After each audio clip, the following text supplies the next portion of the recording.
Well, you can't always smell like roses, and being one man trying to do everything isn't the easiest. The podcast we tried to film this week with Greg and Garrett from ReAnimate, frankly, was a disaster. I'm trying to make do. I'm trying to make buy with the most cost-effective equipment I have, and I learned this week that for multiple microphones, that doesn't work. So in the future, I'll be investing in better equipment, so that won't be an issue. This episode was supposed to be about ReAnimate, which is their Christian skate club. More of a skate club. The Christian stuff is a little bit, maybe 1/3, 2/3. But the first half of the podcast was a complete disaster. It didn't work out. We ended up switching to one mic between the two of them. And then we just kind of just talked about whatever. So this is going to be a really open format podcast. We're just kind of just three guys just talking about whatever. I will have them back on to talk about their organization again, do the podcast that we planned to have that didn't work. But that's how it goes. It's just like skateboarding. Sometimes you swing and miss. Sometimes you can't land the trick. Unfortunately, this week, I did not land the trick. But I appreciate your listens, your follows, your subscriptions, all that stuff are really important to us. It helps grow the brand. It helps keep the skate park alive. So please, if you're not, grab us on Patreon. Even your $5 a month goes a long way to keeping the skate park open. Subscribe to BFS Live on Instagram, Breaking Free Skate Park on YouTube. You can follow ReAnimate on Instagram as well. I appreciate them giving their time and their patience in, sitting here while I struggle to make things work, which that's basically what owning a skate park is. It's just struggling to make things work. So thank you very much. Let me know in the comments or via direct message how you felt about this episode in this loose format. If you like it, the more looser, we can kind of trend that direction. I'm trying to build a rapport with my customer base, see what you guys like, and try to tailor the podcast to that. So thank you for watching. Hope you enjoy the conversation. Maybe we'll just talk about some random stuff today. Yeah. And then we'll come back and retry this formal ReAnimate one, and we'll just make this a more chill, whatever. Yeah, that's cool. This is, again, an experiment. Yeah. I need to just actually do a mixer, because I'm just going into like 6 USBs all together. It's not the right way to do it, which worked okay with 2 mics, but with 3 it was a disaster. Well, welcome mostly to Podcast Tech Talk. Yeah, totally. But we could probably talk for a while about microphones and podcasts. Stuff. Yeah. You did that stuff? Well, I know my church, we stream. We used OBS for a while, but one of the young guys was a gamer. And so there's another version called Streamlabs. Okay. But it's OBS Foundation. So it's very similar. It just has certain bells and whistles for, I don't know what it does differently. But we fight with it almost every week. You boot it up. And sometimes it just doesn't work, and you turn it off and you turn it back on and it does. Exactly. It's really, really, really frustrating. 3 or 4 times sometimes. I've used OBS. I'm a big Wirecast guy, so I use What's Wirecast? Wirecast is just another streaming platform, and you can go to Facebook and all the social media stuff at the same time. And, Oh, okay. And it's got some bells and whistles and stuff. You pay for that? Do I pray for it? Pay for that. I have to pray for it a lot. It's like a monthly fee. Mm-hmm. So. Yeah, because I know there's a lot of pay ones. Yeah, for sure. Yeah. Boxcast is one. I was using Video Ninja for the live guest stuff. Okay. And I tested it and it worked. I haven't tested it while streaming yet. Okay. So I will have to do that this week before I do this again. Mm-hmm. Train wreck live on YouTube with 3 people watching, which is whatever. I used to use this. This is my old camera. It was an HPX 170. Oh, yeah. And it had 2 XLRs on it. Oh, yeah, right. It was an old broadcast camera. So when I used to do my podcast, I literally just did XLR straight into the camera. So it was all, and they have a little live mixing on there. Yeah. I bet that worked like perfect. Yeah, it worked well. It's just the quality wasn't great. Yeah. Even though that's like 1080, it's old 1080. Right. Yeah. It doesn't have the preamps that it really needs. Yeah, and the amount of light you would need in a studio to make that look good is not like blinding. You know, this is not. Yeah, it reminds me of it was 1990, I guess. Our family got our first camera with a full VHS tape. Oh yeah. That would go on the side, and it was so hard to. We tried to make a skate video, and I still got the rough clips of it. But you'd pause and try to get the next thing. There'd always be all this tracking and nastiness between every little thing you did. When I had my buddy Jimmy on the podcast, he was from Charlotte, and he met some bikers that were, I think, from Irondequoit, and they were making a video on a VHS. And I was like, I don't know how you go about that. It's crazy. You got to digitize that afterwards somehow. Technology is crazy. The pace. Just like I just got that Nikon. It's like a decade's worth of technology. Yeah, no doubt. Yeah. It's also challenging to just try to do the podcast in real time and talk and think and check levels and whatnot. Yeah, you're doing the whole you need a producer, production. Man. I know. Yeah, totally. Yeah, well, once if the two people watching actually, one of them's already on my Patreon, but the goal of the podcast is to grow Send Patreon. Dave money. Yeah. Well, not me. Send the skate park money so I could. Yeah. Exactly. Yeah. Keep it going. Because ultimately, I want to get a wireless keyboard and be able to switch between cameras while we're talking and everything. Nice. But doing that with adapters like this and everything, it's tough at this point. Sure. Just trying to ramp up to that point. And at a certain level, maybe I can have someone sitting here on a laptop doing it for me. That would be really nice. But we got to get there. Yeah. I'm at the just get the momentum going phase. Exactly. How many episodes have you had so far? Well, I've been doing the podcast for 7 years intermittently. Okay. So this is technically the 74th episode. Okay. Wow. But it's only I think 66 or 67 was the first live one. Okay. That was the night of the BFS party. The free day was the first live one. Okay. And then I've done every week since then. Wow. Very cool.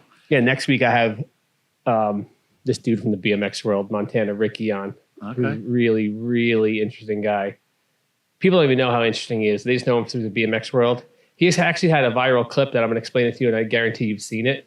He cuts up a Starbucks cup and zip ties it to the bottom of his shoes like a soap shoe, and then he tries to grind a rail and just completely eats it, like ribs to the rail. And that clip has gone viral so many times. Oh my gosh!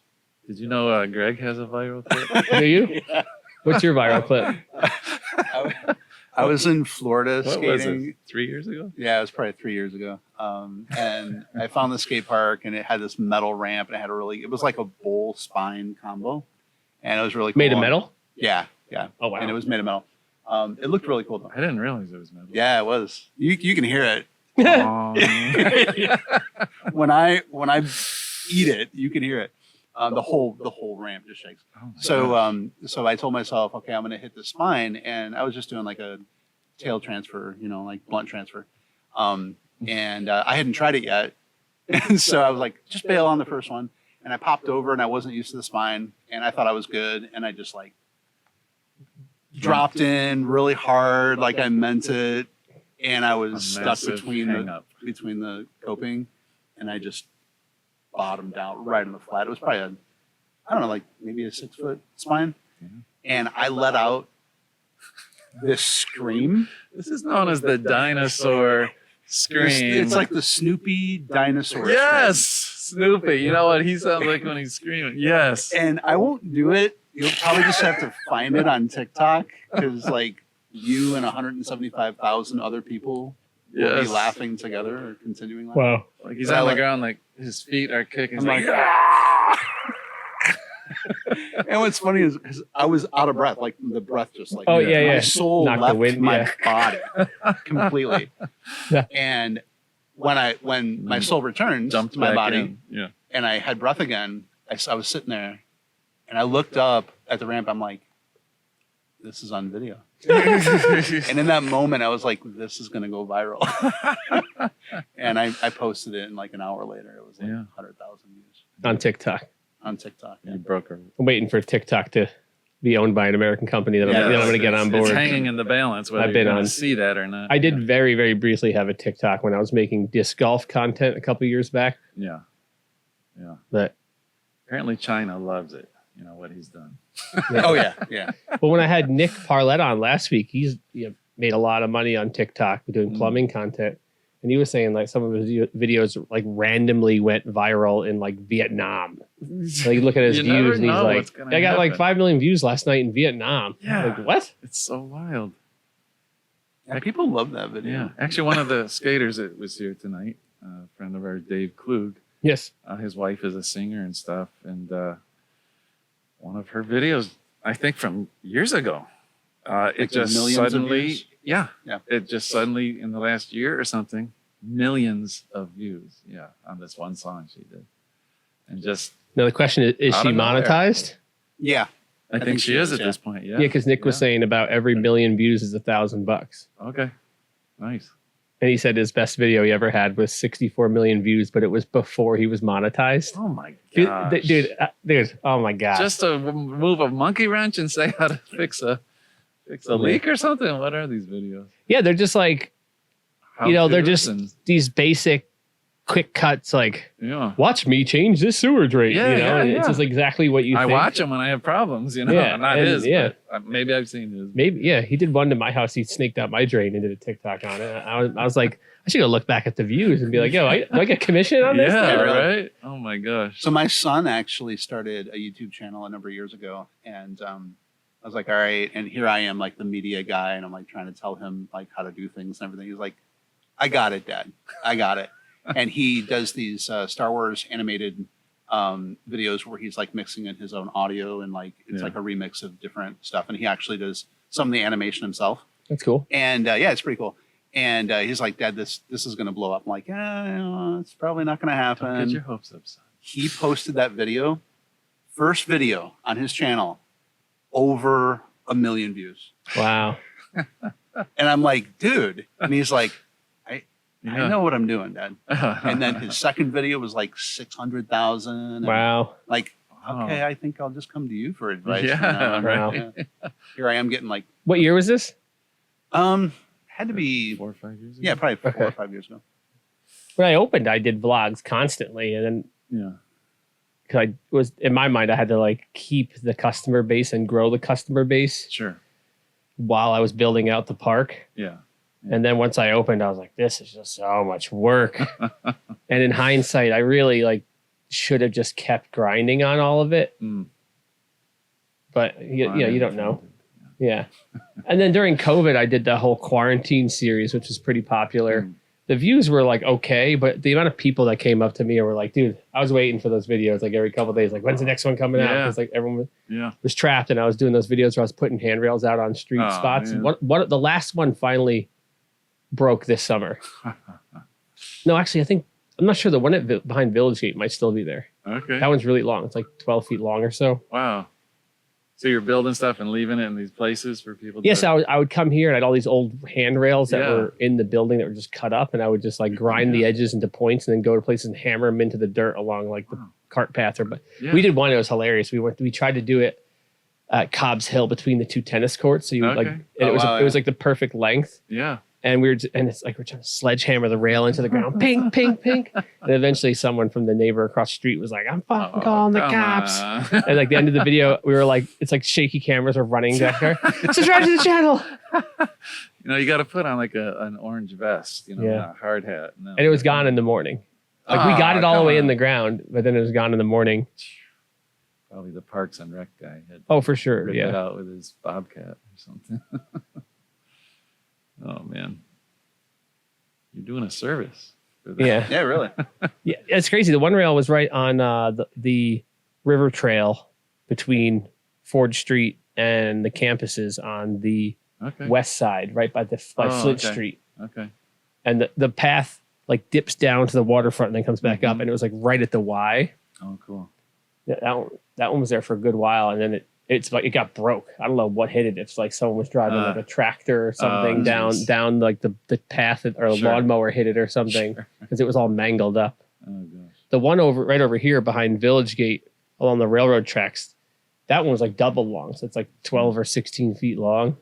And we had to like blow holes in the asphalt first to get to the dirt. So we're using like a big screwdriver and like a hammer to chisel holes and then hammering this rail down into the dirt. So how high is the rail when you? It's pretty high. Like it's like a solid bike height would be too high for, because it was like a normal like yellow in like the rails that are out front here. Yeah, sure. So we basically hammered it down to the middle upright was flush against the ground. Okay.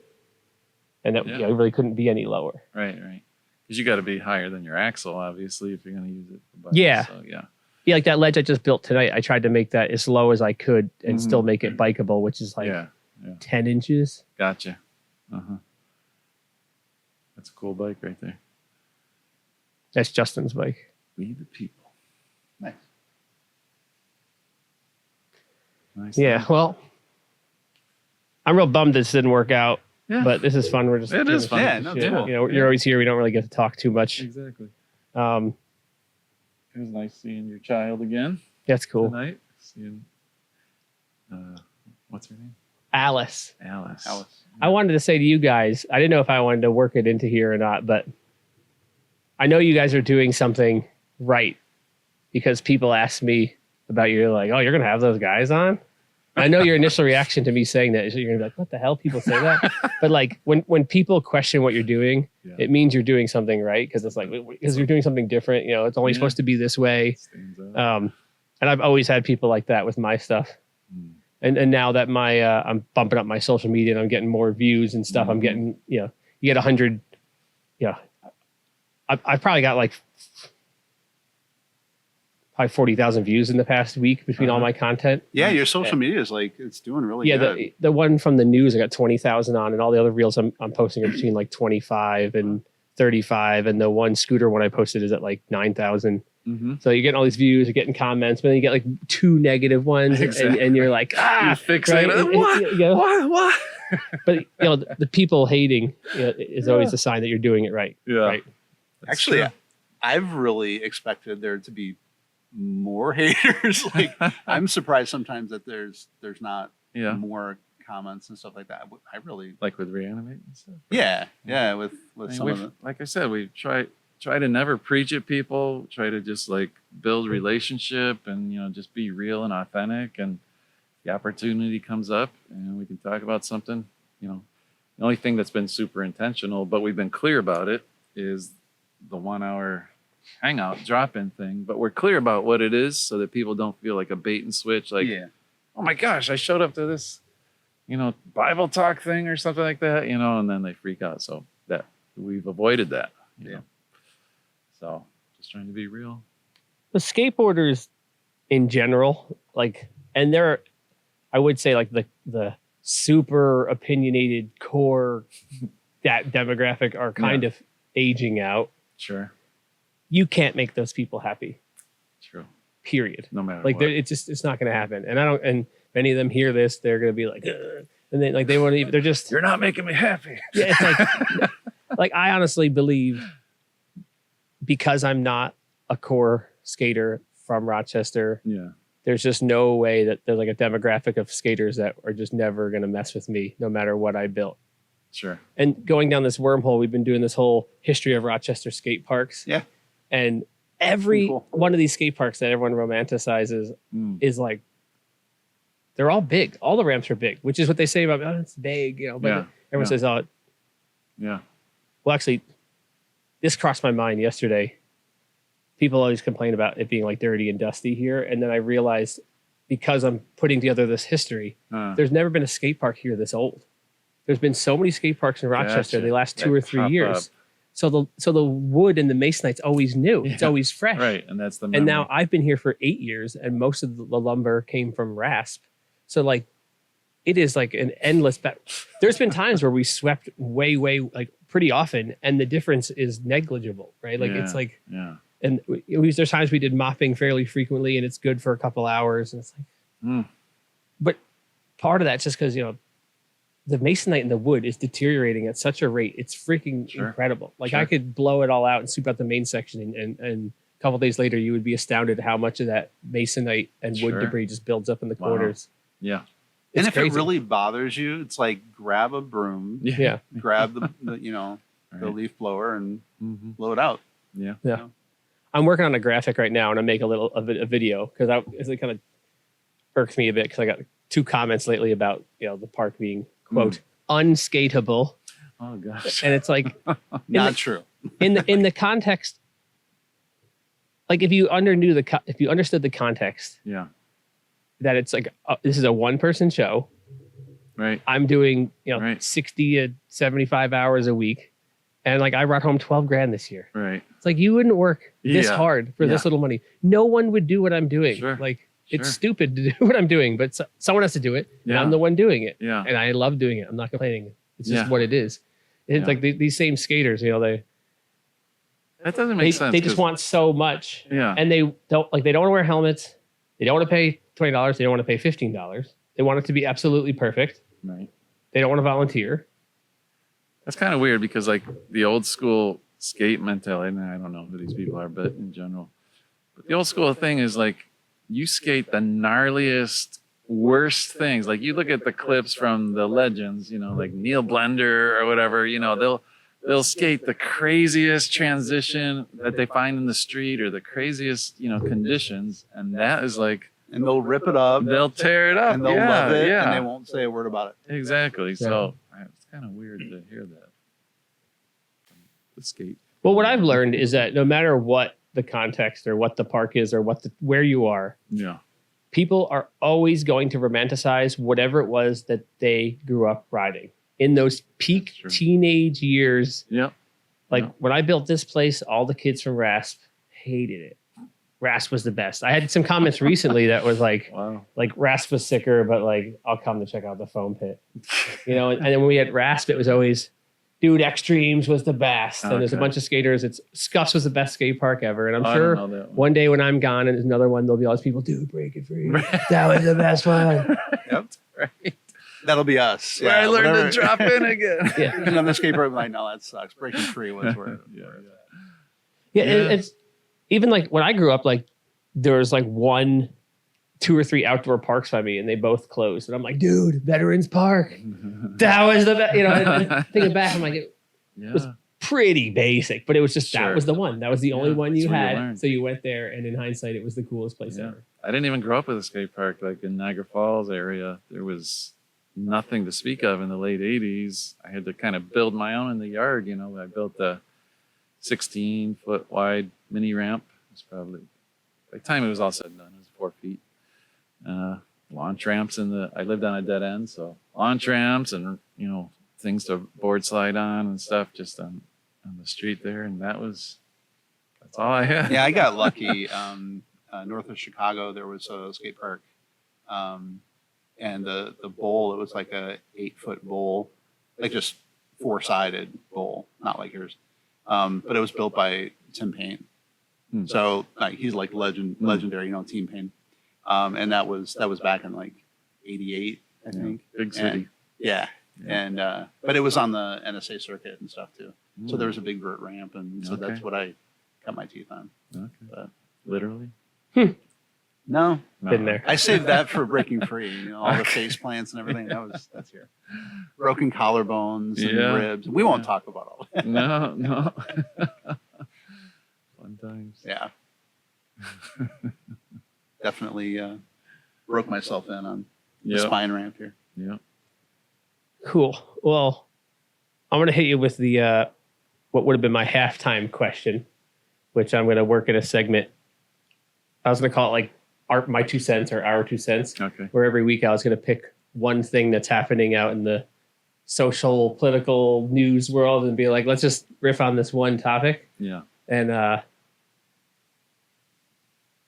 the one I wanted to bring up was, and believe me, there's plenty of executive orders to choose from. But the one I wanted to... Which one is it? No, right now you're thinking, oh, God. There's hundreds of them, yeah. No, oh, my gosh. Did you see I made that meme, breaking news, Trump signs executive order, Resi doesn't count? Someone replied to that and was like, I can't believe you would post this vile POS with an advertisement for your business. Oh, come It's on. like, What? it's a joke. It's Do you ridiculous. understand what memes are? It's like, it's literally a joke.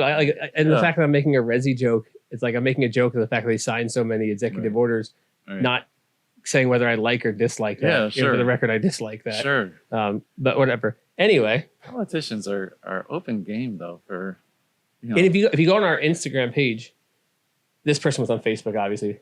Wasn't Karen. Her name was a very similar name though. On our Instagram highlights, there's one that's memes, and you can go back. I have 8 years of memes I've made, and yeah. every politician's in there. Right. And some of them, like, you look at it and you're like, I don't get it, because it was like, for 10 minutes that one picture of Bernie Sanders yeah. with his hands in the air was the joke, and now you don't. But it once the passed. context's Right, gone. Yeah. But anyway, the one I wanted to talk about was not one of the more like edgy ones. Yeah, It's just that he. I'm not sure the entire context, but it was that all the government workers have to be in person, or at least all the managers have to be in person. It's something along those lines. Uh-huh. What do you think? Versus working at home. Yeah. Yeah. Calling everybody back from COVID. Yeah. Essentially. Well, I know a lot of businesses have gone that way for whatever reason.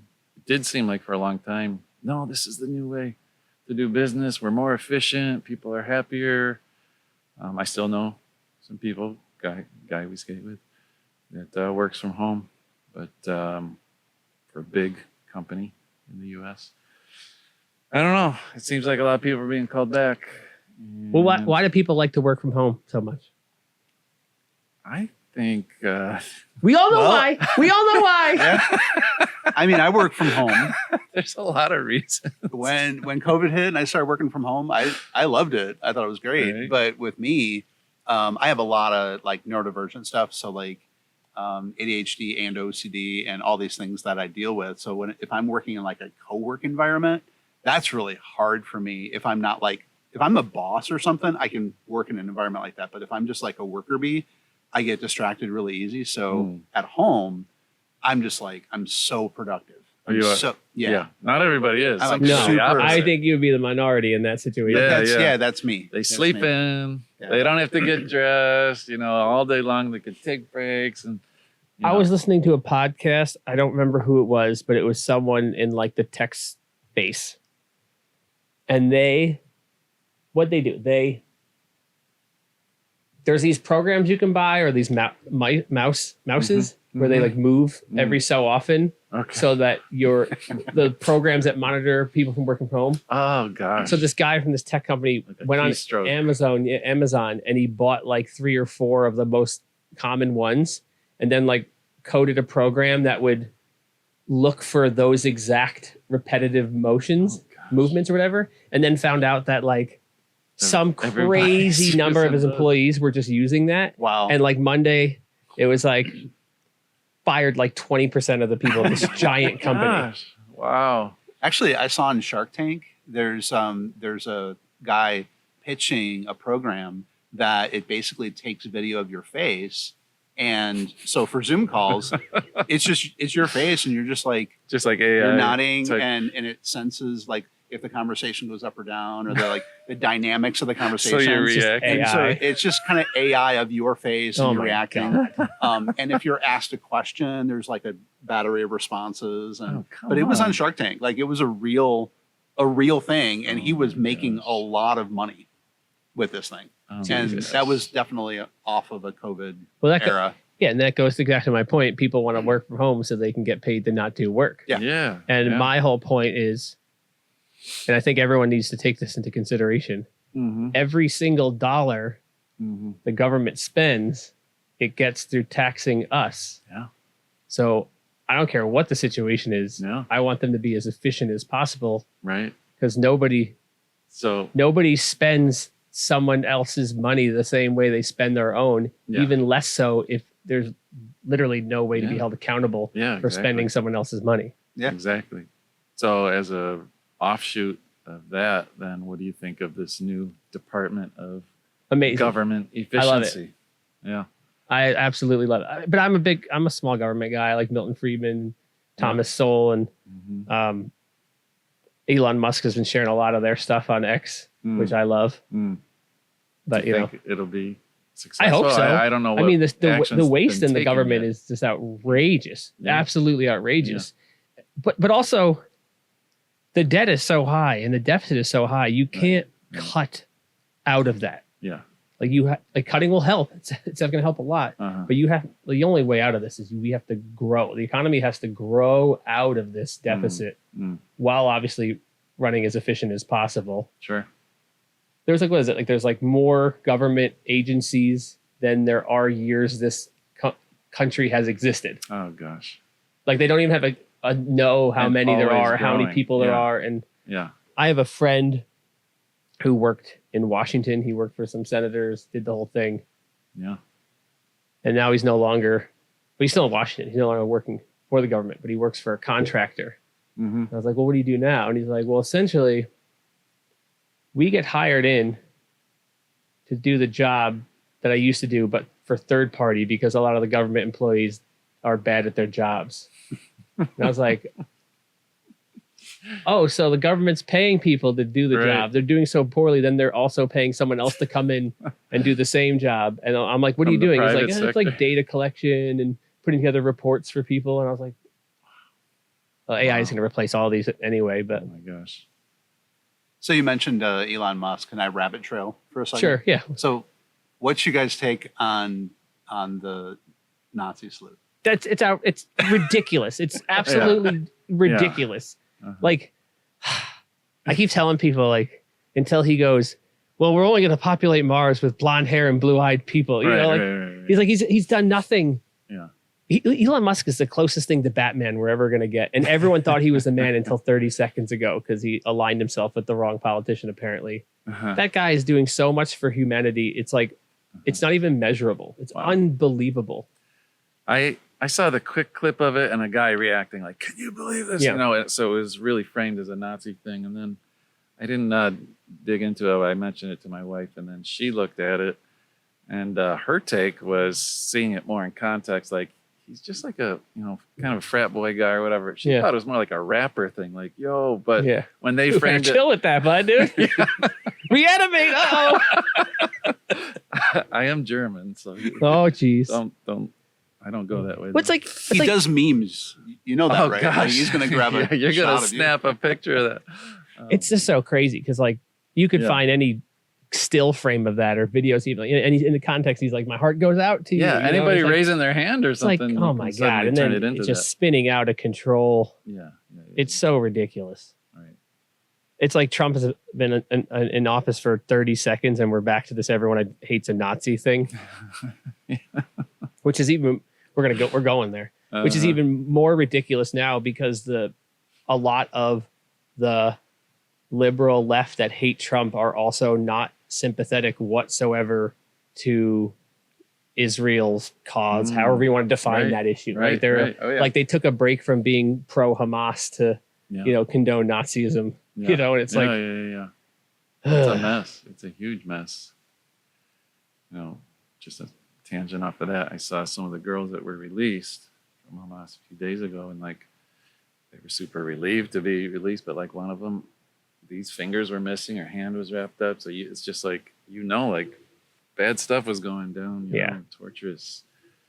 well, people have no terrible things. conception of just how different the world is, and like Yeah. how Israel is, the closest thing to I guess you could say they're a westernized country there. Mhm. Oh yeah. Yeah, but like nothing else around that's remotely like Yeah, that. You yeah, know, sure. Like Sure. They're tech giants, Yeah. The technology that's coming out of there is just like cutting edge kind of stuff. I've seen documentaries Military and giants. stuff. Yeah.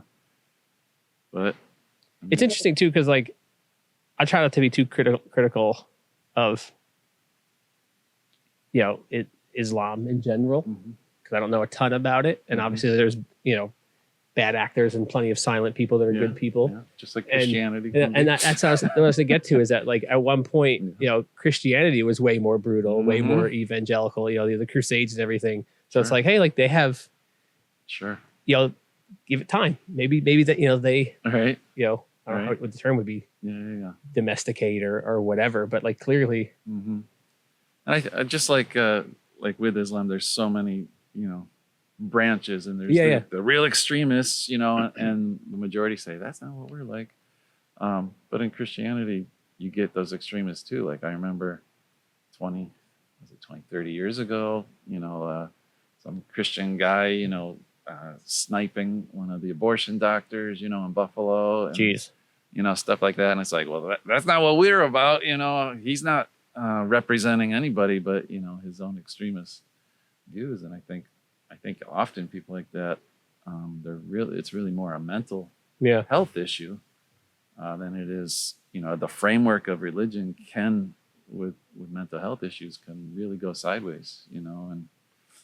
But if you go back to the source, a lot of times it's not represented well.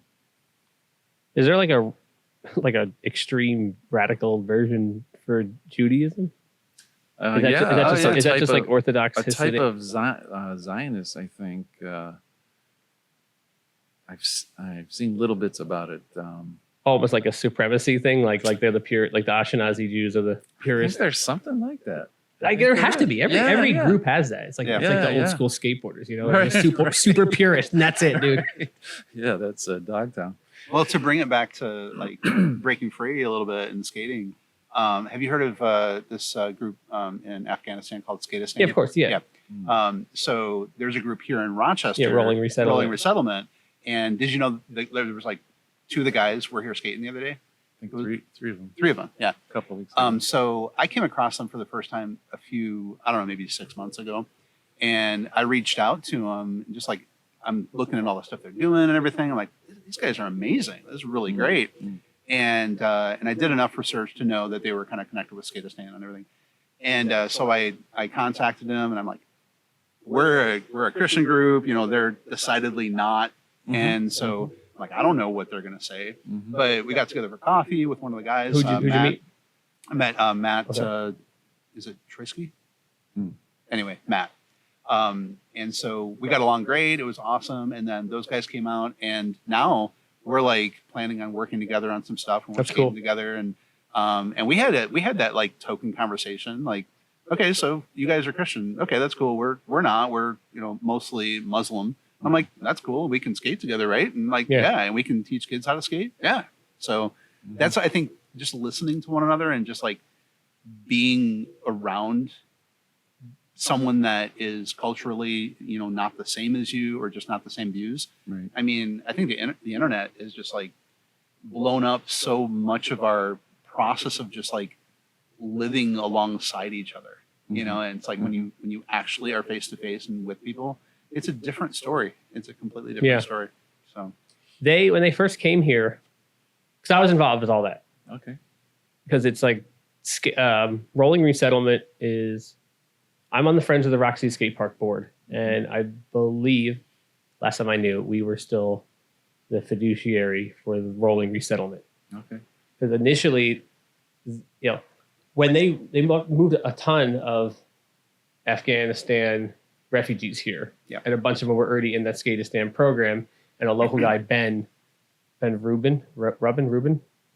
Okay, yeah, I saw he was like the YouTube story. Yeah, he was like working with them, and he came to us, and he reached out to me about working with me in here, and it was like they frankly were asking a lot of my time, and I was like, well, you know, can't really do it for free. Like I could do it for free for like a pilot program, but like if you're going to get funding and stuff, then yeah, maybe. Yeah. And like now with the baby, I could not. You have to survive. Yeah. There's limits. Yeah, but then they're not affiliated with Skateistan, because they kind of like were like made it very clear that they're a separate entity, but they are adopting some of their programming. Okay. But Ben is like a real like fired up go-getter, and I kept telling him like, you got to like chill, you got to take a step back, you have to plan this, you have to organize it, like you're working with, you know, a bunch of children, and like documentation is probably a bit of an issue, and liability, and like you can't, and like he's great, he's like a great salesman, he was a great face of it, but I kept telling him like he just was so high energy, like you were going to burn yourself out, and then he did I think 1 or 2 rounds of it and got burnt out, and I think maybe Matt's doing most of it now. Okay. But to to loop back to what you Yeah, said, the cultural things. Yeah. One of the issues is they wanted to do, for what they said, quote, cultural issues, they wanted the boys and girls to be entirely separate, which means they wanted twice as much of my time. Yeah. And I was like, well, that's ridiculous, frankly. Yeah.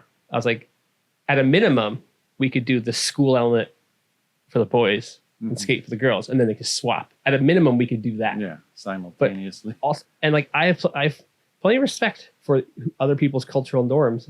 But if these children are going to grow up in America, we're not a gender segregated country. Yeah, right. So I don't think you're like, it's funny because it's like, it's just two white dudes talking about their culture. It's like, I don't, my opinion is I don't think you're doing them any service by continuing a cultural trend that doesn't exist in the country they live in now. Right. Like, there are other things, like they say who said it? Like the last signs of assimilation are always in the fridge, I think is the expression. Like your food's always last out, but other cultural norms will dissolve away as you integrate into the society in which you live in. Interesting. Yeah. I can see that. And that just like irked me. And I was like, you're not helping the kids by doing that. Yeah. Because I've got a lot of examples of that in our church because, like I said, half of them are from these other cultures, in Africa and different. But some of our young adults now, they came over like as a 5 or 7-year-old, but they can sometimes speak the languages still. They know the culture so well of their parents. Their parents, many of them just speak to them in their native tongue, but you would never say they are of that culture anymore. They are Americans. They joke like Americans. Their sense of humor, the things that they grew up with, the TV shows, everything. Yeah. It only takes about one generation, and you're assimilated. Yeah, right? yeah. I have one example of he's about 25. He went back to the homeland with his parents and him and his siblings, and like this weird thing happens where people from his homeland, they had a word for them because they were so different. They weren't, you're not part of us. It's like, what are you talking about? We're totally you. But they could just feel like, you're like the American version of our culture. You're not even our culture, and they could feel like that sort of reversed. That is such a weird area of tension in our political discourse right now with because we're a country of immigrants. Like that's true. Yeah. But people always assimilated. Yeah. I'm not saying they like needed to. That's just like how it goes. Like as you said, it's just how it goes. Sure. Now you have a bunch of people that aren't of that culture telling people that they should come here and not assimilate to our culture and be their own culture. Right. But also no one's to be held accountable for the cultural differences. Yeah. It's really tough. Especially when you have other cultures where they're like some number of years behind Western society in terms of, equality with women and LGBT or anything else like that. It's like, okay. Things like a lot of people fought really hard for that. And then, when you bring in your own ideas of capital punishment or things like that you're dealing with in your neighborhood, it's like the United States government's like, that's not going to work for us, Like a lot of people choose to apply moral relativism when they so choose and not otherwise. It's like Thomas Jefferson was not a man of his time. He was just a bad man, but also, cultural Muslims in America that still adhere to Sharia law are just fine. And that's all good. Yeah. It's like, well, either it's all this, it's not, or it is like, you don't get to apply it how you so choose based on the person you're applying it to. Yeah, sure. My rules just don't be a dick, right? I don't really care. Mm-hmm. Yeah, double standards will get you in trouble. Yeah. I find it interesting that you were talking about just whether or not assimilation happens, and historically the big cities, you got New York, Chicago, whatever, and when you have immigrants coming in, it seems like the big cities, you don't really have to assimilate as much because it seems like there's been segmentation within the cities. But if you're in the suburbs or rural areas, you have to assimilate or you're just like, Well, there's like a happy medium. an island, Yeah. on your own. Yeah. But so so I think the big cities kind of accommodate for that a little bit. Sure. Sure. Yeah, I would say there's like a happy medium of like having Chinatown and Little Italy and stuff like that's awesome. It's cute, Yeah. it's quaint, and it's like Mhm. I guess there's like certain things that I don't know. Yeah. I should, I've read a lot about stuff like this, but not specifically on assimilation. I've learned like when and how quickly people assimilated and the causes, but not that like happy medium between what sticks around and what doesn't. It's Yeah. pretty fascinating. Yeah. It is. I read this really good book called Ethnic America, and it all it does is it tracks particular ethnic groups. They left this area, they left Ireland between Right. these years because of the potato famines, and they mostly settled here, here, and here, Right. taking these types of jobs. They moved into these types of jobs. Mm. A lot of move, and it's like, oh, cool, and then it's on to the next one. Did they explain like why they landed in certain places? Like we have a family from Liberia with us, and the biggest population of Liberians in the U.S. is in Minnesota, of all places. Liberia is right on West Africa, at the top. It really just seems like wherever And one goes, that's what they said. And- Somebody yeah. landed somewhere, and they bring in a family member, and they know a person, and next thing you know, you got this giant Yeah. population. and that's I think is in that same book. He talks that not only did people do that like by country, they do it by region of country in new country. Mm. So like I remember reading about the Italians, like different Okay. Italians from different parts of Italy, even Yeah. settled in different parts of here, and they would carry some of their Okay. when they first get here. Their They history. would carry some of their distaste for other Yes. Italians from other parts of Italy, but Of after course. like one generation, it's like, well, we're all Italians now. Okay. Then Goes away, after yeah. like two generations, Okay. it's like, oh, we're all Americans. Yeah. I actually really don't like the whole paradigm of like nationality or race either way. Mm. But it's just like, I just don't see it as useful, Mm. especially like in America, it's like we're all Americans really. Yeah. And in a lot of Europe, God, those borders have changed so many times. Sure. Like my family's Polish apparently, but we did our blood work and it was like, oh, we're Hungarian, which is a Okay. really Polish thing to happen. Okay. But like those borders in Europe, in Yeah. that part of Europe just changed over. And those over people groups and over have migrated and all and over. over the Yeah. place due to wars and things like that going on. Yeah. And even the whole idea, it's like our entire paradigm around like politics and nationalities. Like we took this snapshot from somewhere between like 1750 and 1880, Sure. and it's all based on that. Wow. Like, oh, they're indigenous people to that. And it's like, yeah, at that year. But if you go back another 100 years, like Yeah. who was there? And another 100 years, who was there? Sure. And you could just play this game indefinitely. Yeah. Sure. Yeah, you can see that. A lot of my references are to Africa because I've just learned so much of their culture the last 10 years. Like the Zulu, people think, well, the Zulu are like South Africa or something like that. But the word Zulu means north, the people of the north. And so really, they migrated from way up about mid-Africa in the Congo, where a lot of people I know are Congolese, but, where things are today, you don't think of them that way, Yeah. They're down South Africa. It just changes. It's crazy. Like, Mhm. Yeah. Ideas like the whole everything is stolen land. Like the whole, if you know history, that it's all it was people stealing land. It's like Mhm. it's only modernity where stealing land kind of stopped. So we just remember the last top person who stole the land. Yeah, sure. There was a lot of bloodshed happening Oh my God. for thousands of years It would on this continent before the immigrants, that became America, wherever here, colonial. it would really help people if they knew more history or spent a little time watching stuff that was historical Sure. than just the pedantic nothingness they binge watch on Netflix. Yeah. Read a goddamn book. So did you watch the I Am Rochester documentary? That you sent to me? You gave me the DVD? Yeah. Uh-huh. I haven't.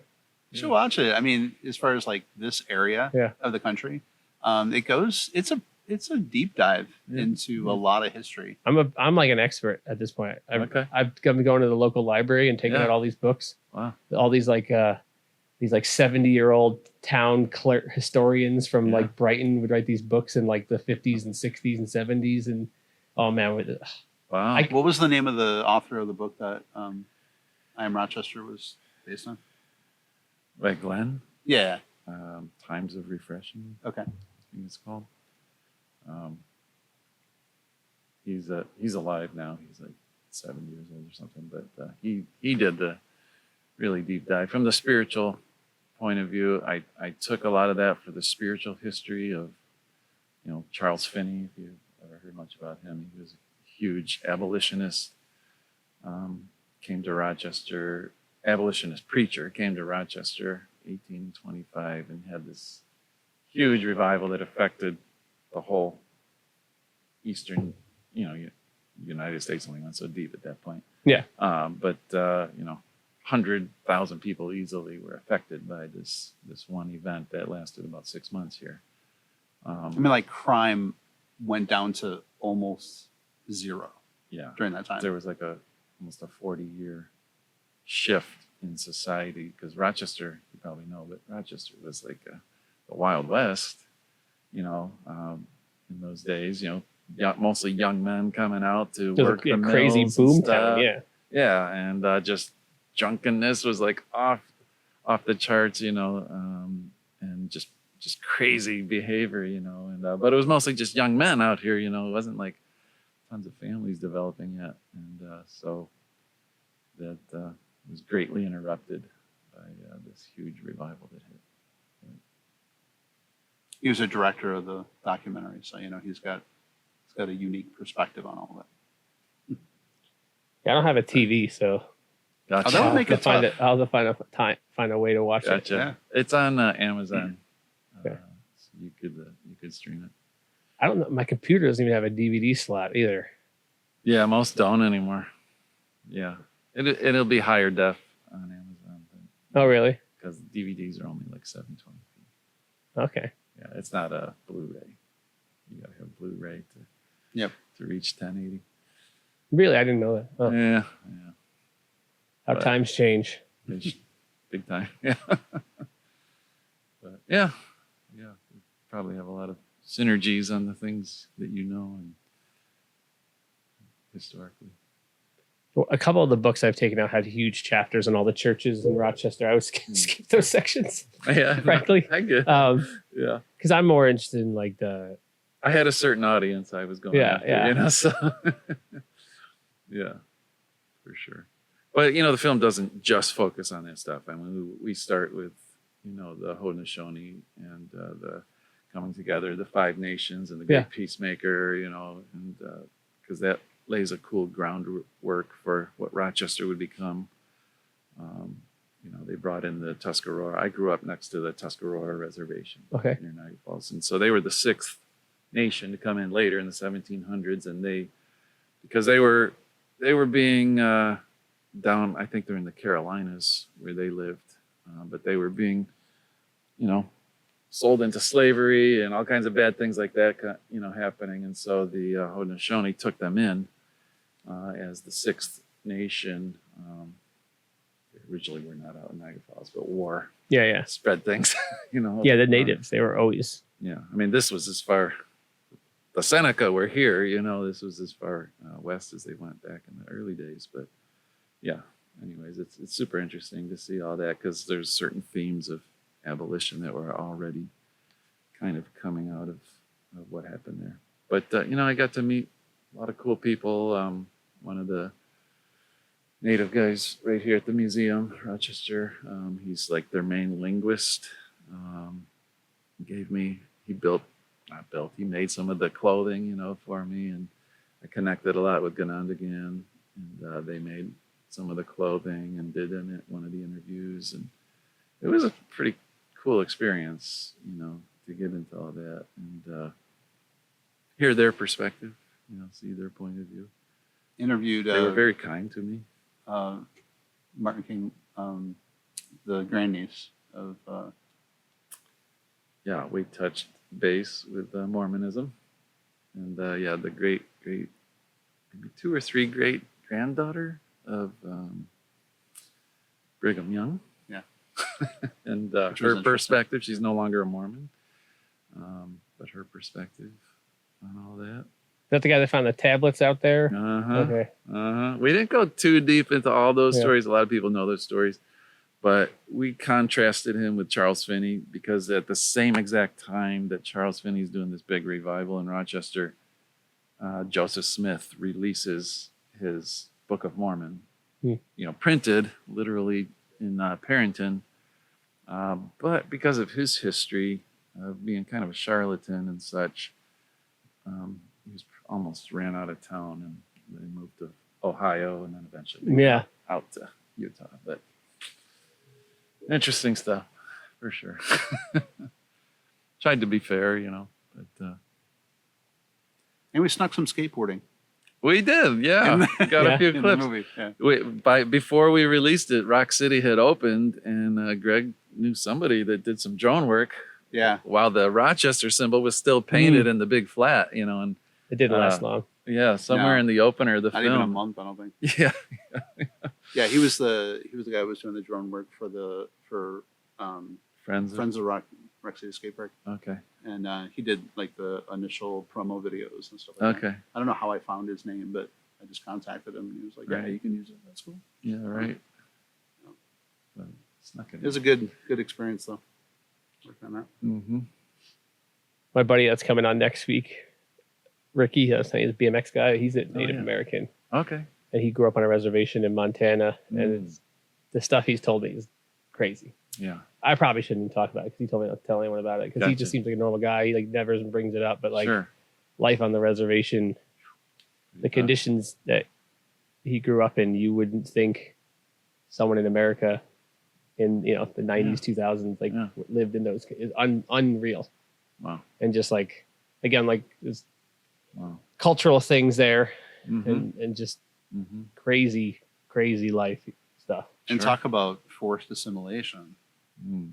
You do a deep dive into all that, and that's a can of worms. The That boarding schools. the boarding schools and all American- that. When all that comes out, I mean, it's been coming out, but Yeah. it's just some of it's really grotesque. Taking the children, cutting their hair, giving them English names, can't speak their native language until they finish school, and then they'd go back to. I heard a story of a Mohawk would go back to their people, and like they can't speak the language, and they're like rejected from their own people. It's kind of similar to that African story I told The you. world was a Yeah, crazy rough place yeah, not that long ago. yeah. That stuff was going on in Canada through Until the the 80s. Yeah.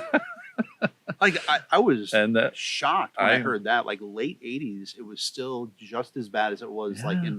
in the 20s and 30s, which like boggles my it's mind. not good. If you forget how fast things change, like even like World War II wasn't that long ago. Yeah. And people just think it's like this abstract thing. Sure. And The way humans thought at that time. And I don't know, even at that time, even what you've seen in the last couple of years with how people reacted during COVID, yeah, that's a how great quickly point. people are ready to like rat Turn out on their their neighbors, neighbors yeah. for a little bit of their own security. And Absolutely. After October 7th, the amount of like anti-Semitism that just all of a sudden just like appeared seemingly overnight. Yeah, bold. You're like, holy crap. Yeah, like, yeah. where did this come from? You Right, know? Right. And even like, what is that? The summer of 2020 when there was all the riots in all cities all over the country. And you're like, Mhm. it's just like, Mhm. oh, it's like you realize like whatever it is that holds society together is far thinner Yeah. than you realize. Right. Just the wrong pandemic or disaster or something Yeah. can tear that down fast. Yeah, COVID was crazy. it sure was. And there's still people that are just like, you still see people in masks and stuff. And Mhm. it's like, it's completely changed yeah.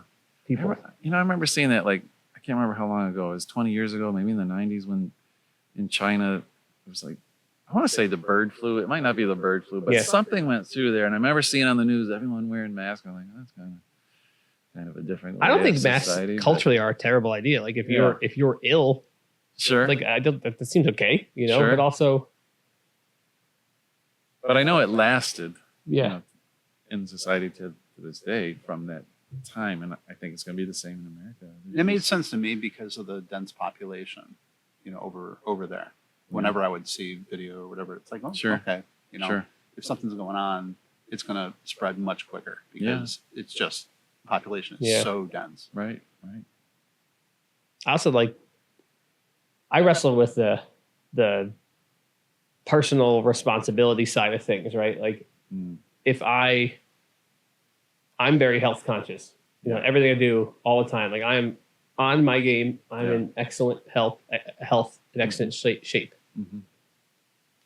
So I do all that work. If someone else doesn't, am I an ass, for going out in public while I'm sick? Because I can get someone else sick and they're going to get sicker than I am. Right. Like you have every opportunity to take care of yourself, yet you don't, Yeah.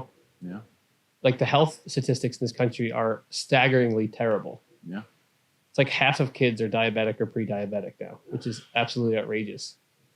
Oh God, the book I was just reading, they said that there's something crazy, like 60% or 80%. It's some really high percentage of 22-year-olds are in such terrible health they wouldn't qualify for military service. Oh my gosh.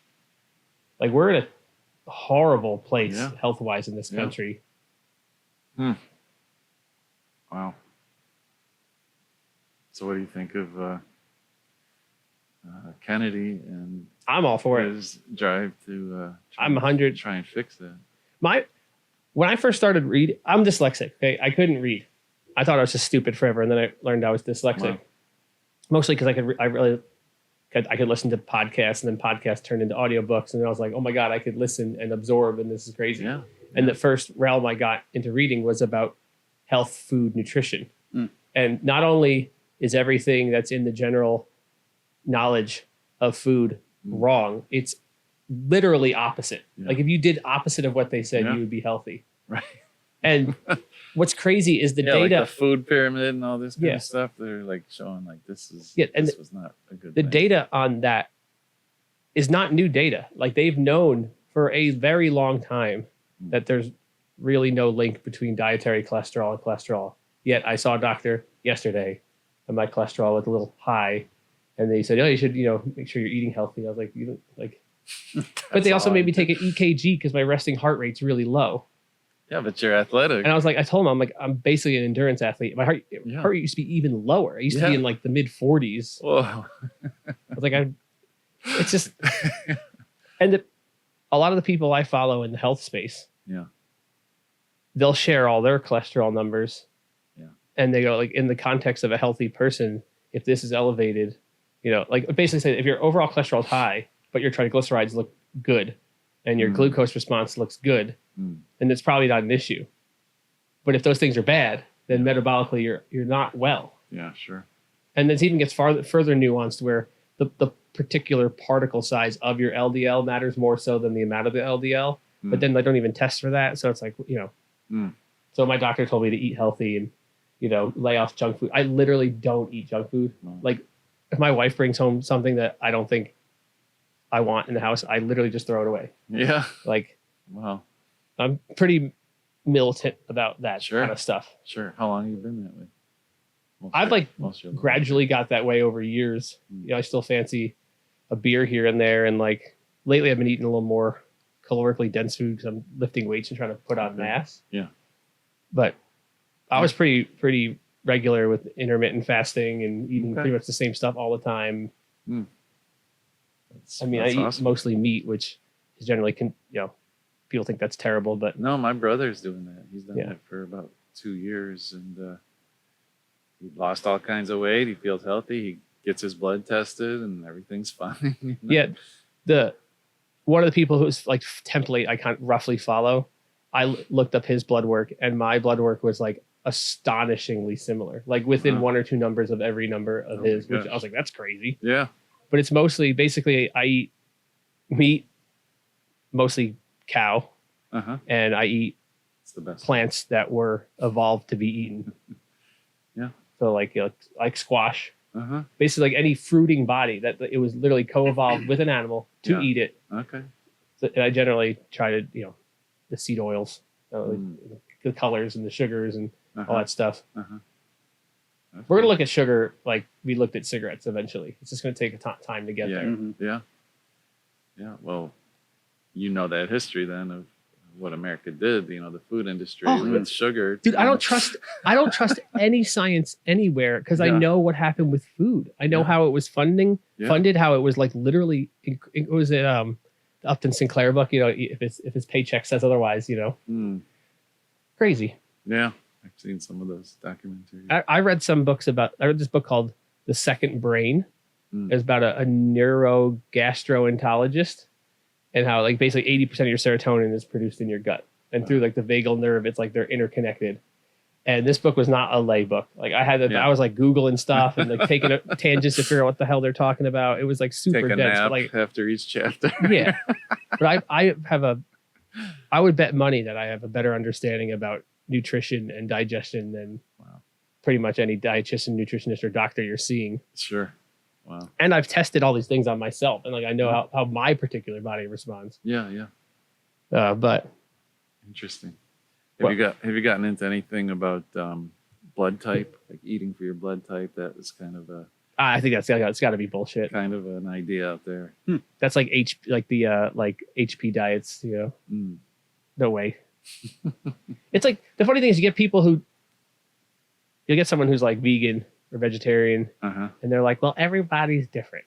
And like, Uh-huh. yes, Uh-huh. but also your pancreas secretes enzymes. Those enzymes break down the food into certain shapes. Right. Your gut works like a lock and key mechanism. Only certain things are supposed to get into there. Like, so Okay. yeah, we are different. How you respond to food will vary based on your gut microbiome because the flora and fauna there are predicated by the things you would like to eat. That's why when, if you don't eat, if I eat a bunch of vegetables tomorrow, if I don't typically eat fibrous vegetables, it'll kind of, it'll mess me up a little bit because I don't have that Right. in me, Right. as far as my gut biome. Yeah. But you'll adjust pretty quickly. Yeah, with the right enzymes and stuff. Yeah. I'll leave you It's with one more thing. All right. And I think this is something that if everyone understood, it would fundamentally change health in America. Mm. Sugar works like alcohol. Mm.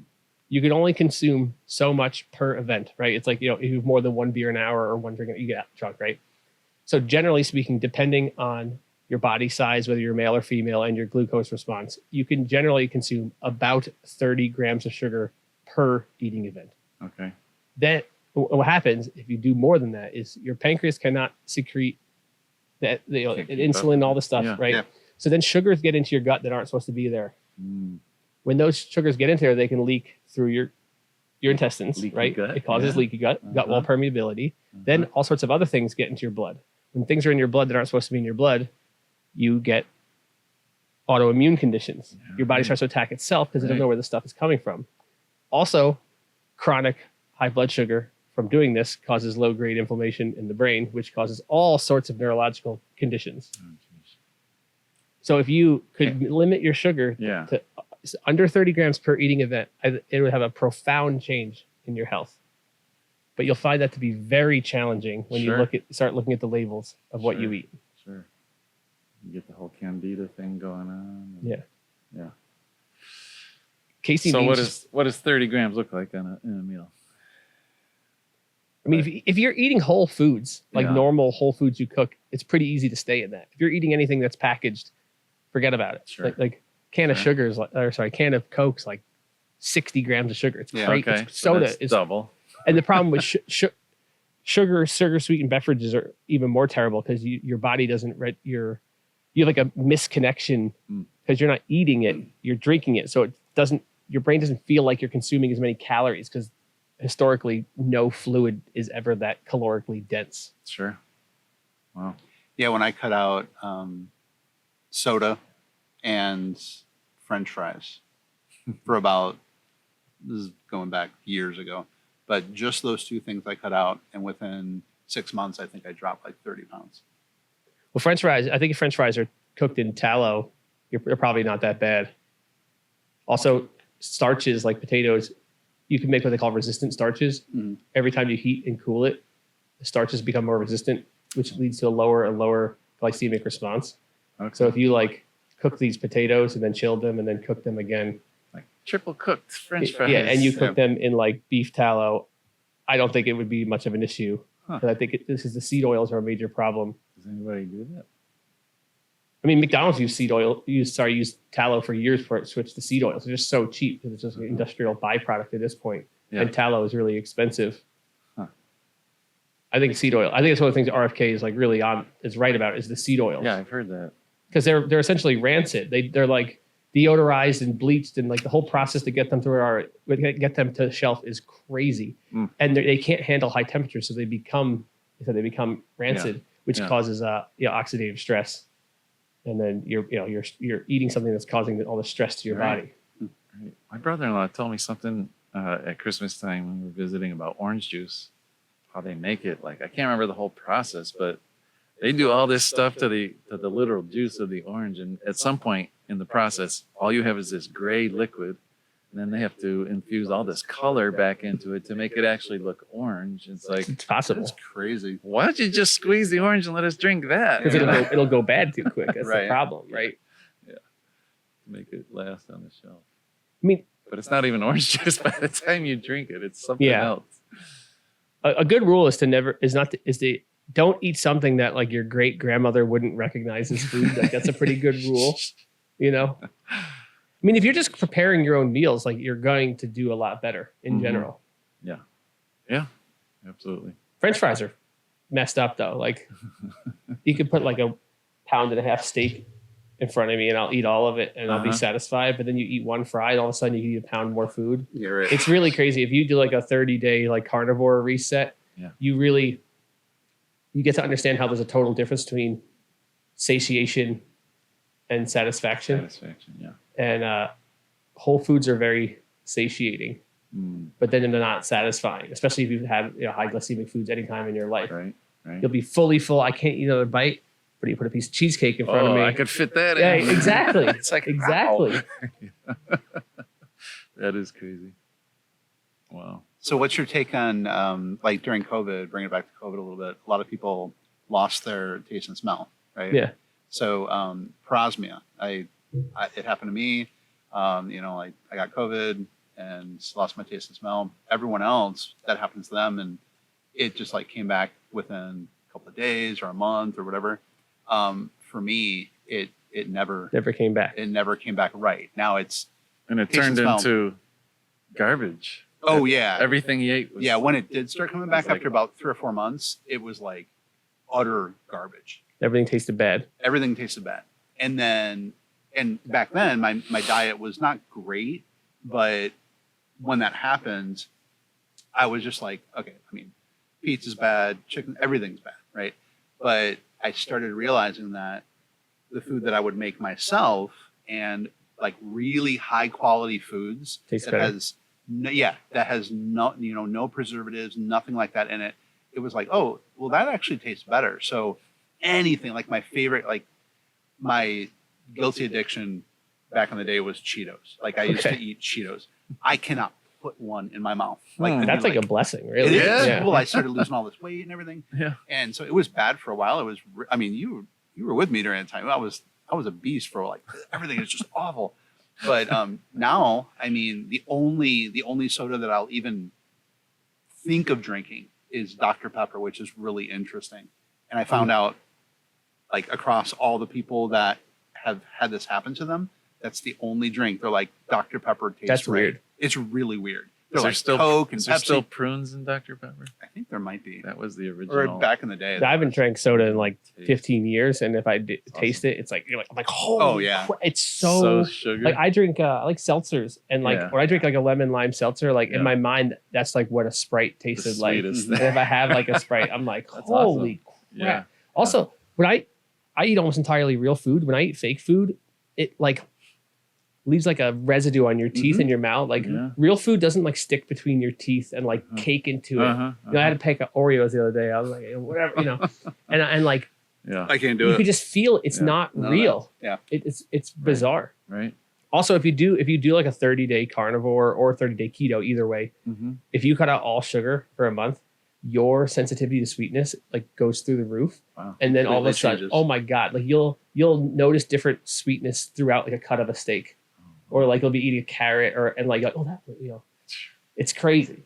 And obviously, once you start so eating a sugars strawberry again, must be like, Oh, yeah. boom. yeah. Oh, God.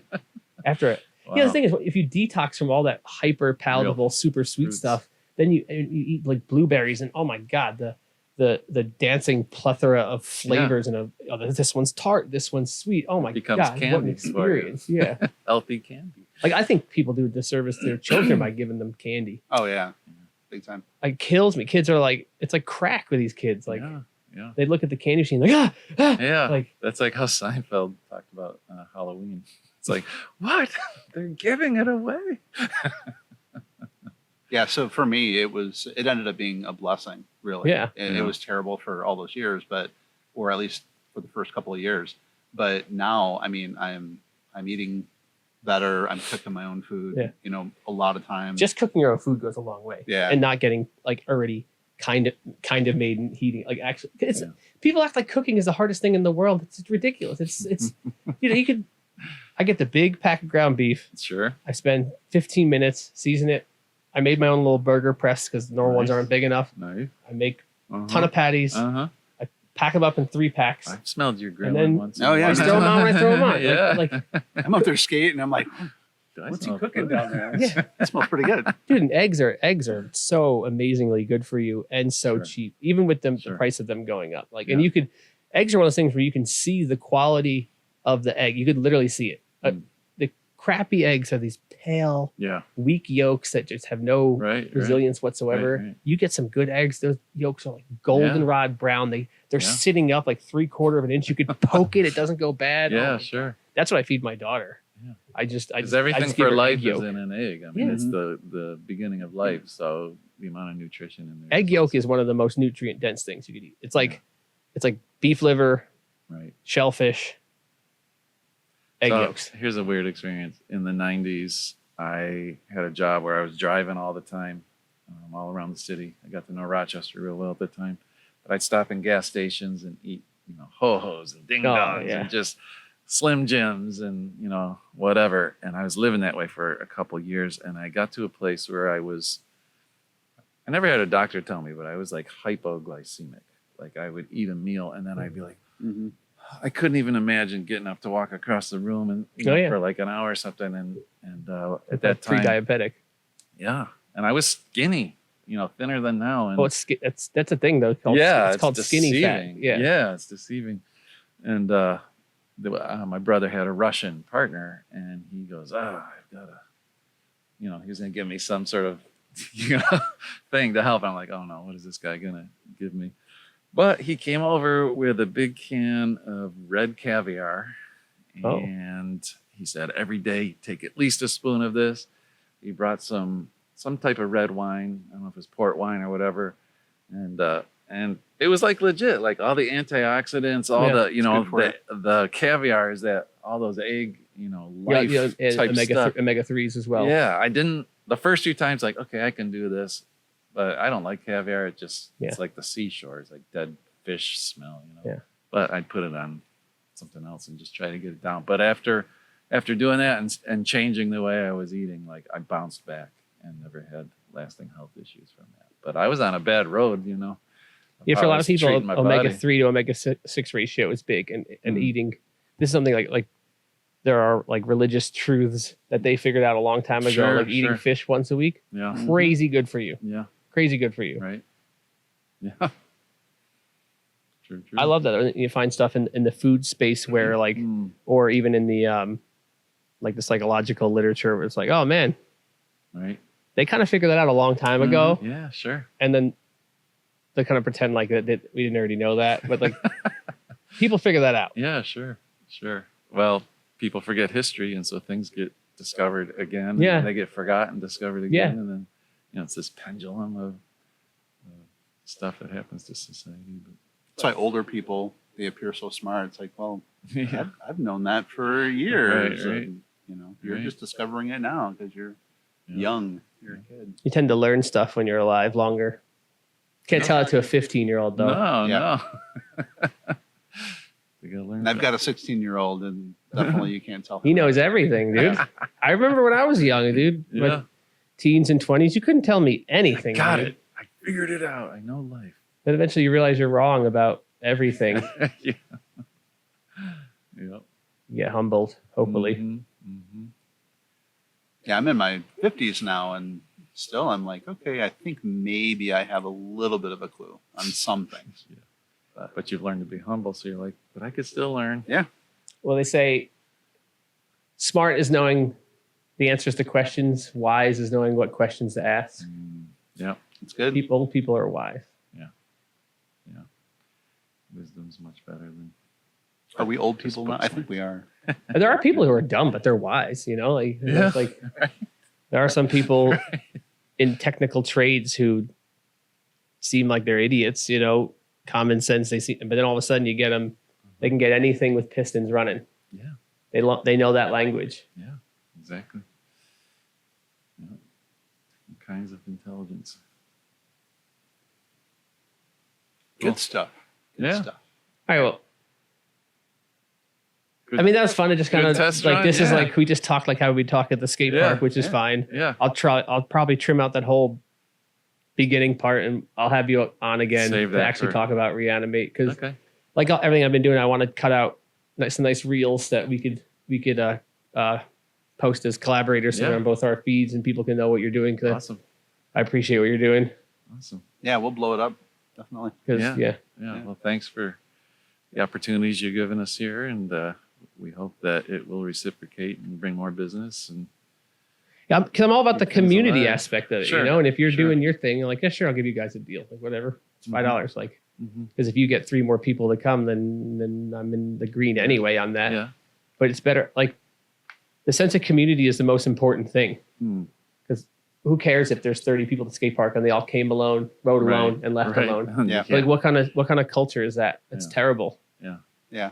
And we really appreciate, I mean, we notice the stuff that you do, you know, as much as we can. But just know that there are people out there that are noticing what Yeah. you do and Thanks. how much you contribute. And, you know, so like and it comes up once in a while, you know, we could be at a different skate park or, you know, a different town over and, you know, Breaking Free, you know, that the name comes up. And sometimes it's been like you've experienced. Yeah, yeah. Oh, well, this. Of course, yeah. And Dave is it. And I'm just like, boom. I like, in a nice way, but it's like smackdown. And but by that, I'm telling them some kind of story. Yeah. Like, well, you know, did you ever know that Dave did this? You know, and they're just like, oh, no. It's like, yeah, it's like he's doing a really, really good Yeah. thing there. It's like when I was on the news the other day and people were like, I didn't know you rode like that.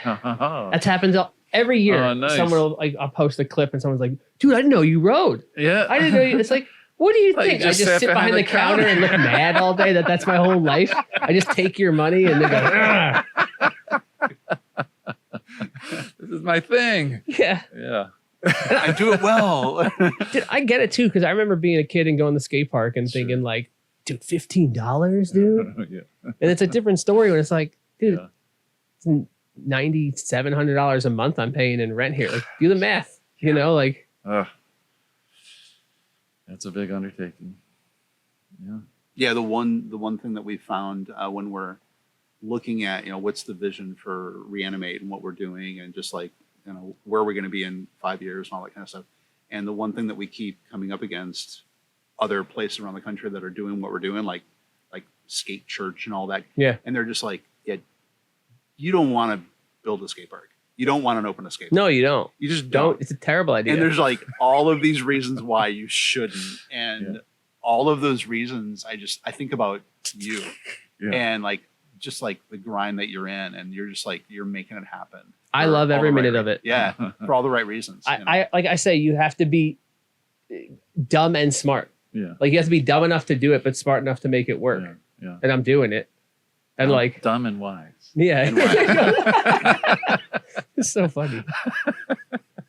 Cause like with what I'm doing, like I could make so much money doing something else. Sure. Like just my social media alone. Sure. Like I Yeah. I could, You've got the skills to yeah, I could generate. literally do anything I want after this. Yeah. Like I could do carpentry, I Yeah. could weld, I could do literally anything. Right. I tell people if the skate park was over, I would probably work part-time and make more money You're than a straight welder. Welders Yeah. make bank, Yeah.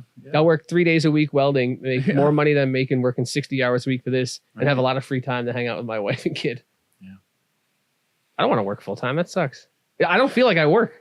Yeah. Like I know I'm here Sure. 60 plus hours. Like Sure. I'm always here, and even when I'm home, I'm with the baby and trying to edit a reel on the phone. Like, Exactly. but it's like it doesn't feel like work. I don't wake up and I'm like, oh, I gotta go to work. Yeah, well, they say, love what you do, and you'll never work a day in your life. You know, it's like, it's so true. Until you have a ramp half apart, and people are complaining, when's it going to be done? Right. Yeah. Right. I don't want life to be boring. You know, I my always wife changing probably thinks it I'm up. fucking crazy. And she's funny. She gets like 3 things on her plate, and she's super stressed out. And I'm like, Right. if I only have 3 things on my plate, I'm stressed out because there's not enough happening. Yeah. I don't know what I would Shouldn't do. I be doing something? Yeah. If the skate park was over and I had to have like a normal life, Right. Yeah, I can relate. I think you can relate. there's nothing to do Oh, yeah. right now. Yeah. Like, Uh-huh. Mm-hmm. ugh. It's hard to rest sometimes. Sit still. The hard thing is just staying like consistent. Yeah. Right. Because I could go gung ho into ramp work. There's a million directions I could go, Right. but trying to balance everything is what a lot of people don't understand. Right. They don't understand the trade-offs. Yeah. If I make it only good for skateboarders, it's literally impossible to bike, you know? Yeah, sure. Honestly, the scooters, they don't complain about anything ever. The scooter kids are the best. Yeah, they flex to anything. I literally that's happening. don't. If you build something that's fun that's the happy medium between riding a bike on it and skateboarding, scooters are gonna love it. It's right in the zone. Scooter huh? kids like literally don't ever complain about anything ever. That's awesome. That's really good. That's good to know. Yeah. And that's Yeah. we have a great scooter scene here. It's Okay. freaking awesome. Our scooter scene, like Uh-huh. it is not like other scooter scenes. We have really positive kids. That's great. Actually, I've noticed that because, you know, with the skateboarding culture, obviously there's a bit of a riff, you know, in general with scooters. But I've noticed at other skate parks, it is palpable. Like you definitely can note it, you know, really notice it. But here, it is different. Yeah. It is different. Yeah, well, definitely. if you're a grumpy old skateboarder guy, I'm not saying you are, but if you guys were, and you didn't like scooter kids, right? Right. And you did things like other grumpy old skaters do, where they intentionally like cut them off or Yeah, swerve by sure, trying to make an example. And then that's like a grown man on a skateboard doing that to like Yeah. a 12-year-old kid on a Right, scooter. Do you think that scooter kid is going to learn to have good etiquette? Yeah, exactly. Think that No. scooter kid is ever going to think maybe I should try skateboarding? Right. Think that scooter the scooter kid is going to learn, oh, like if I have to get my run, I got to really try to get my run because these people are cutting me off. Yeah. And like I'll say this 100 times, Gotta be and more skaters hate it. Skateboarders have the worst etiquette of all the disciplines. Is that right? Yes, Yeah. because skateboarders, they all go at the same time. Like you'll have 3 skaters skating at the same rail at the same time, and one dude's barely on it, his next guy's ready to go for it. And it's like in the bike world, Yeah. it is a very strict one person moving at a time. Probably just because like if you get hit with a moving bike, it sucks. Yeah. Mhm. But a skateboarder can get away from another skateboard. Mm. So like I have friends that skateboard, and if we're trying to just like session a flat bar, I like can't get a run in because like in the bike world, like the other guy's off the rail, he's almost No, sitting yeah. next to you, and you're like, all right, Yeah, no. my turn. Like, Yeah. now serving order 4. Yeah. You know? No, I can totally see that. Like in our little circles, we're not like that, but I don't think. But like when I'm at Rock City, like if you get under that bridge down there, it is like, you know, a highway. funny. Just people whipping back and forth. And it's like, I'm trying to do just one little thing on the quarter pipe, and you got to like look both ways 50 times, you know, Yeah. and you might get run over. Yeah, and then and if you threw a scooter into the same chaos, Mm. they're gonna be like, "Oh, the scooter kid's in the way," and like he's literally doing the same exact thing you're doing. I think that's just more with like modern skateboarders that ride like smaller obstacles. I think the OG ramp riding skateboarders were more like bikes Yeah. because of the speed and the velocity, Yeah. like and like And the one at a time. That's just like, Yeah. I take that for granted. You might You know, die if you don't. I think the only part of your park that maybe there's a question is just the spine ramp. Mm. Like if there's scooter kids, like, Because it's so wide. yeah, it's wide, and Some then might start if it's on Yeah. the spine. spining But I when think you're over in when the- you're around here for a while, Yeah. you realize like, okay, they're on the spine, they're not going to cross over. Uh-huh. It's good, like Yeah. because they'll start going, but yeah, sometimes they stay on the spine part, and but some they'll stay yeah, on the spine part, and yeah. you know the skate will stay on the other side. Mhm.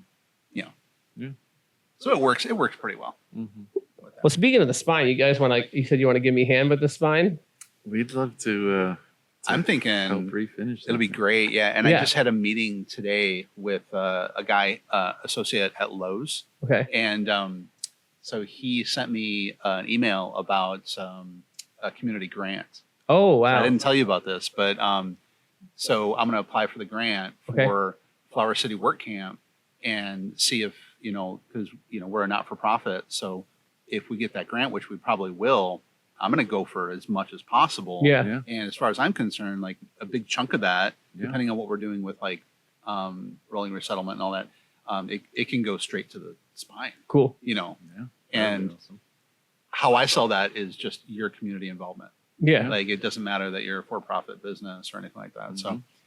Yeah, like I said to you in the chat, and I'll say it here for if 6 people that get this far in. I haven't patched anything in the mini ramp. I'm just letting it go because it's frankly it's fucked.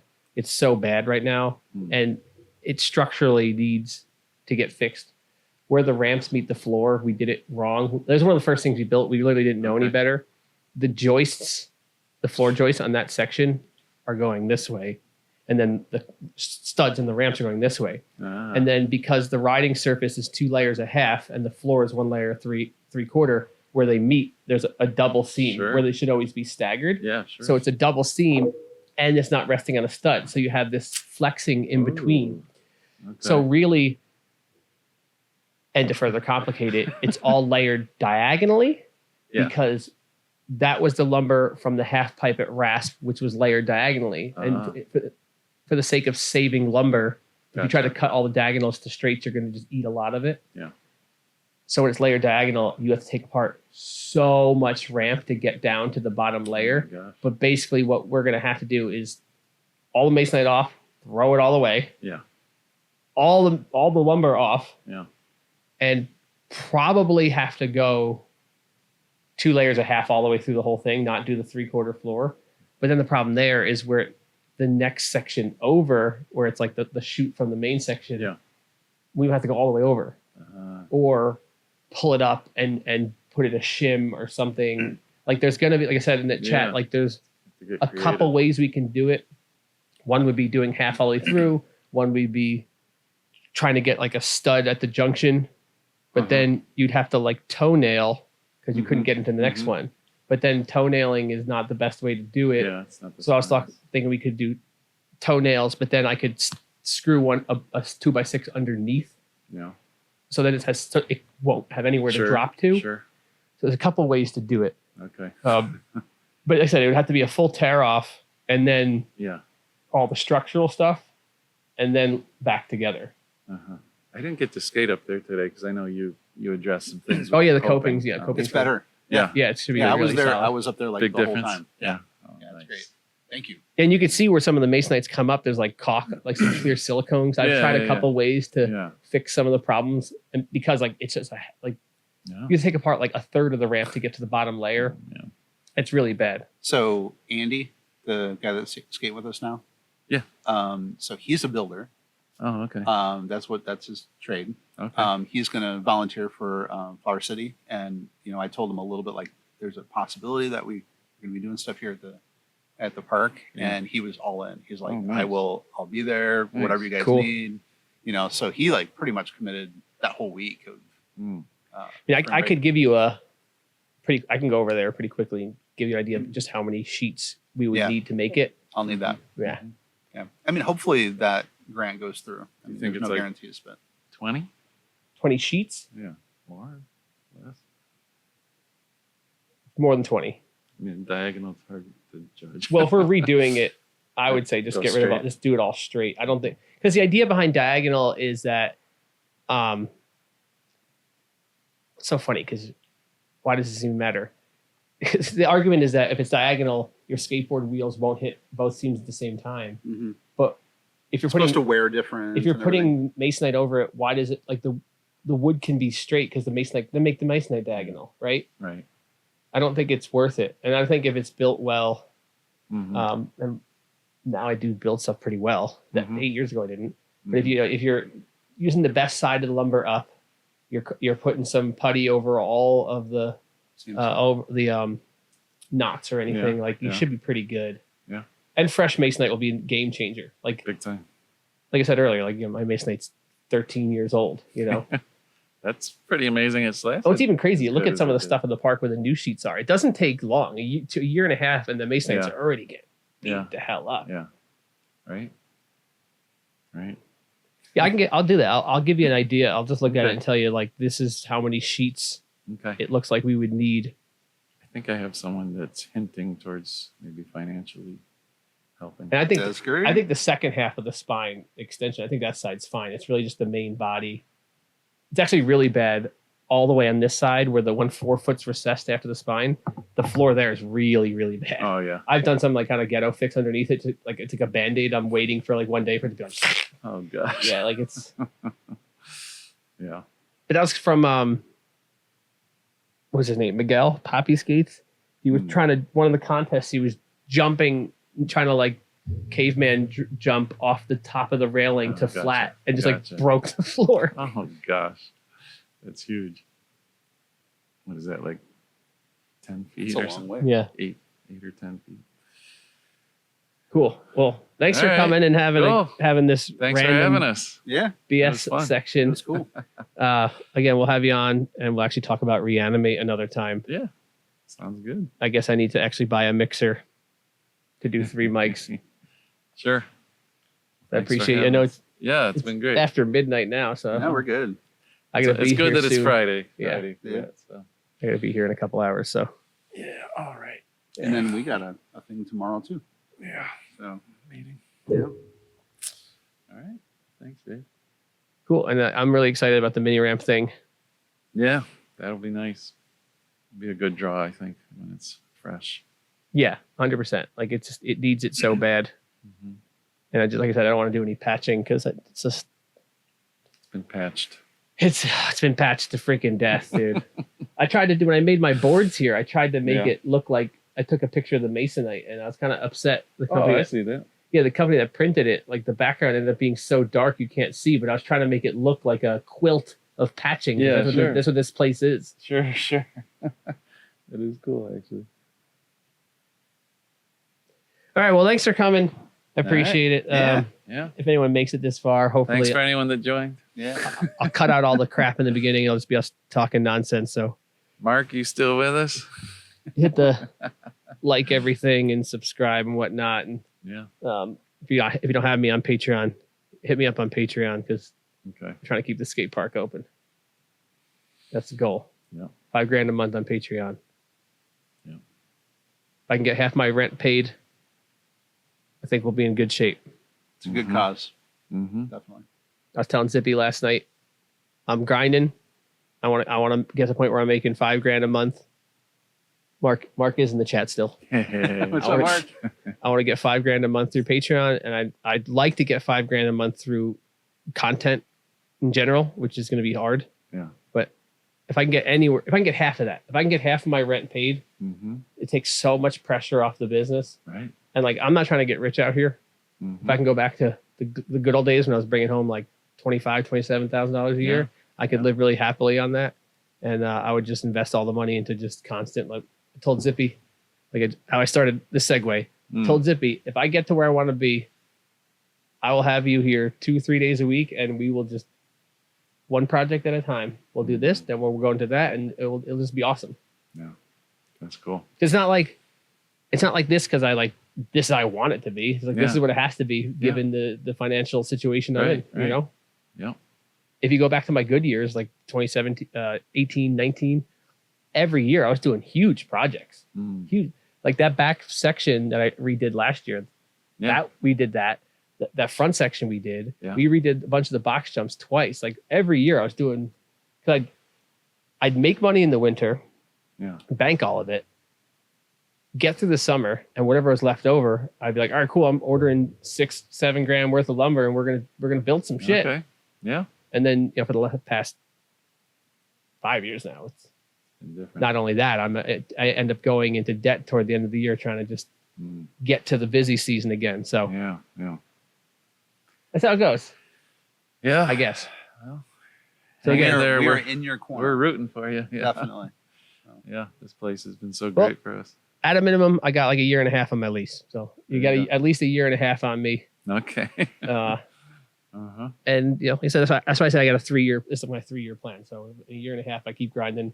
Yeah. I think I should be in a much better place. I think action sports are probably the lowest place they've been in a very long time. So I think they can only go up from here. Yeah. I'm optimistic that the economy is going to get better. Yeah. And Mm-hmm. I think I'm uniquely positioned to weather this storm and come out on the backside. Yeah. Because if these companies are dying left and right now, like GT and Harrow and skateboard companies, like skate shops are closing, skate parks Yeah. are closing. Yeah. If I could, while this is happening, really solidify my place as whatever you want to put it, like a cornerstone or a content creator, whatever it is, Mhm. and ride the wave up, that could be Yeah. really good for me and Rochester in general. So Absolutely. we'll see. Absolutely. So thanks for being a part of that. Thanks for coming on. Yeah. Yeah. We'll do appreciate this again so we can actually talk about ReAnimate. Yeah. it. Sounds good. Awesome. And I'll see you guys at the skate park later. All right. right. See ya. Thanks.